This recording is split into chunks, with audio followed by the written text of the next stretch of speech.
I did want to ask you about that. So if someone to see the list of books that you guys have out, Yes. one they can go to Second Sight's website, which will come up on the screen here. Yes. And when I did my digging into the site, there was Freedom Verse and Second Verse. Now, Yes. Freedom Verse, as I understand it, is the more superhero leaning books, Yes. and Second Verse, from what I saw, what books you guys got currently out, is more like horror leaning. Correct? Yes. Yes. Okay. Exactly. So if someone can go through, someone like myself, for instance, could go through, check out, the books you guys have available, Yes. and as you mentioned, you're in preview, you're through Diamond. So if they went to their local comic book store, say here in Toronto, um, say they went down to Silver Snail and said, "Hey, You'd I want to." probably, yeah, Silver Snail would probably have some on their shelf, like Heroes Beacon, in the greatest little city in the East here, St. John had Heroes Beacon or had Second Sight comics. Okay. Like indie comics are starting to have more of an impact now than they did years ago. Like when I was growing up, it was the big two. It was Marvel or DC. You bought Marvel, you DC. You had a few Pacific comics, I think they were called. Yep, You I know what I remember mean? that. They were more probably reprints, I think, from the EC stuff. Now you had Harvey, you had Archie, you had Charlton, stuff like that, Gold Key, but if you wanted superhero, it was the big two. But then Image comes along, and Image is it was creator owned, right? Yep. And we're Second Sight, we're creator owned too. Like that's how, like, everything's owned by the creators, right? We don't own anything. We're trying to get away from the model that Marvel and DC established, where like Jerry Siegel and Joe Shuster create Superman, and you know DC's thank you, Yeah, and yeah. you got uh, Ditko and Lee and Kirby, and all the stuff that happened with them, right? Yep. Different world back then. I would imagine they signed contracts, and this was a paying job to them, right? Whereas Mm-hmm. now we're more creator focused. We're creators own everything. You send us stuff. Don't worry, we're not going to keep it, right? You know what I mean? Like it's all yours. Like it's your creation is your creation, right? So Okay. um and that's a good way to do it, right?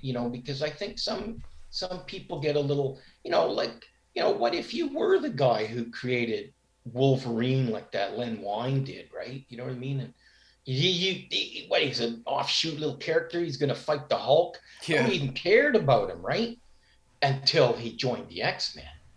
And then Yep. next thing you know, Wolverine, and then he has his own standalone series, and Wolverine becomes one of the biggest heroes ever, right? Mm-hmm. And you created him, and they paid you $300 or something, Yeah, whatever the, and the per and page rate was back yeah, then. yeah, well, yeah, and probably wasn't even a whole lot back then, because and he was just a backup character, somebody to fight the Hulk. The title was actually more about the Hulk than it was the Wolf, and the Wolverine has surpassed the Hulk in popularity. Oh Maybe yeah. not as much now with that Immortal Hulk thing going on. That's quite the title from what people are saying. I haven't had a chance to read it, but It's quite so good. back to sorry, go ahead.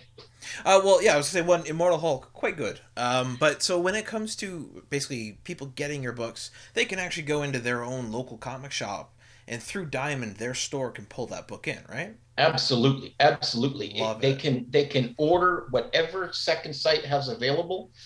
There's an order code through Diamond.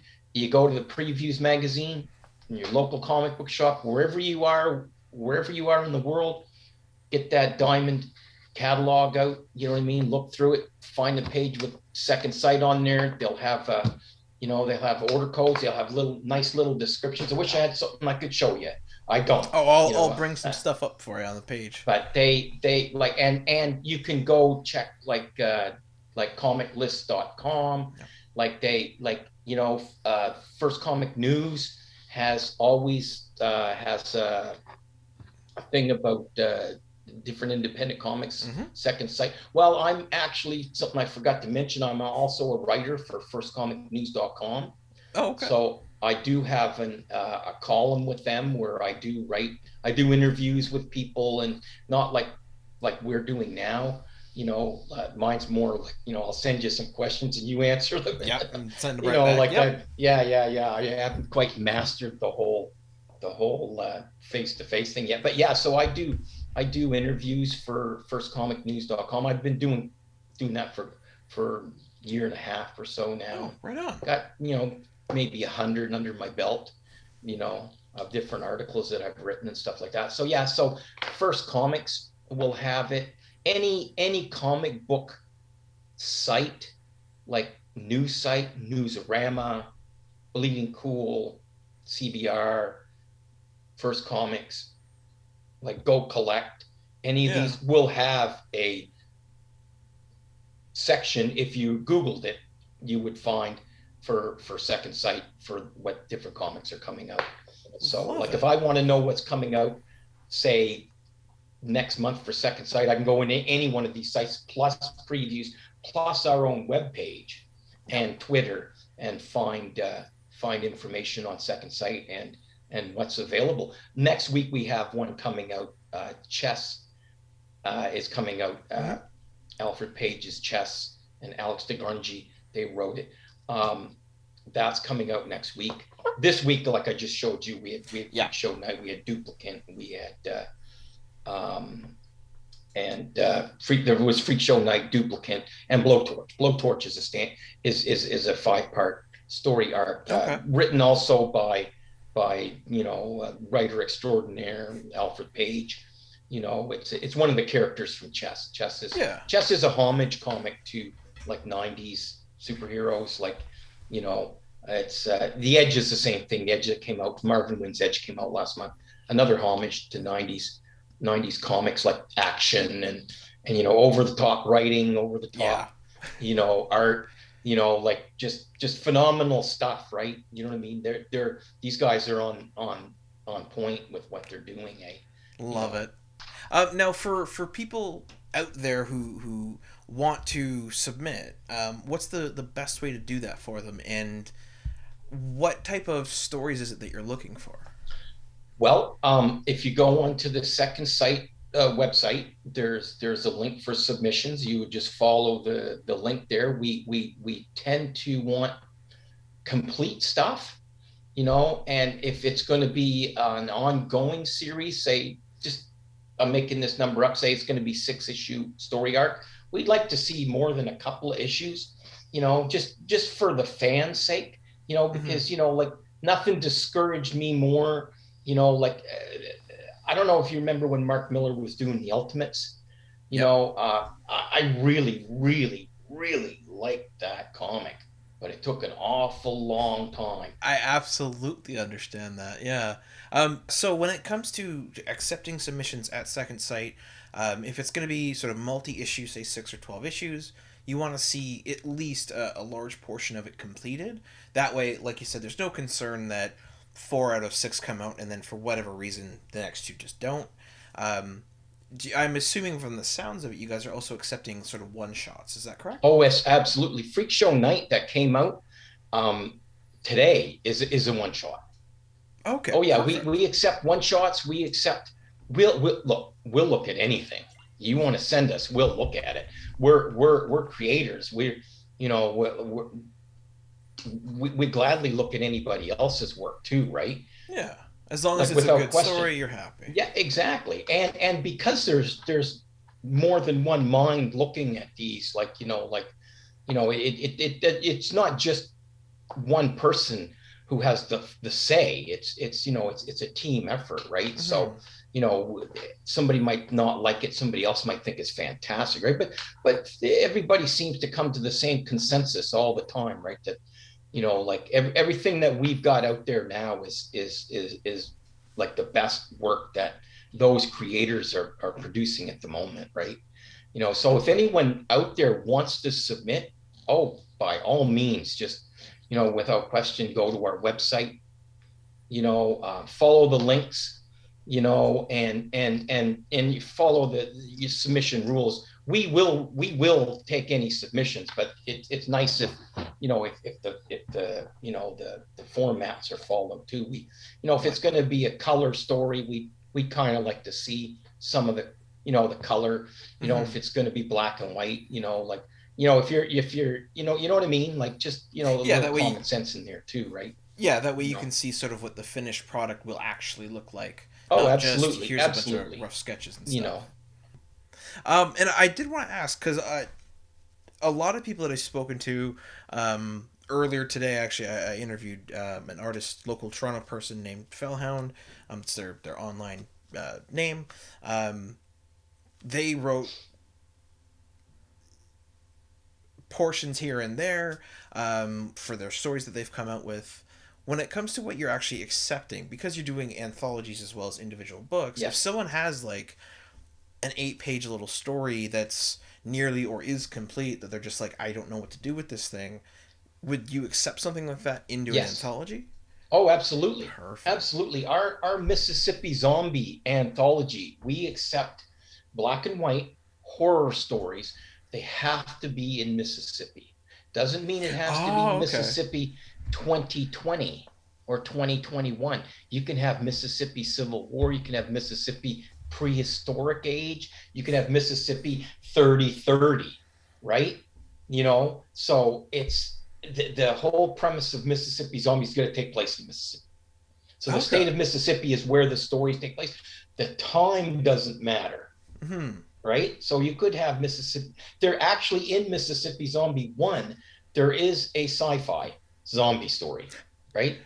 And like there's Civil War zombie stories, and there's, like I said, future zombie stories, and then there's the one I wrote. It's all about commerce, which is an ongoing storyline, and I co-wrote it with my twin brother John, Hmm. and it's an ongoing storyline, and it's modern day. It's taking place like Yeah. Mississippi now, but the apocalypse now type thing, right? Yeah, But yeah.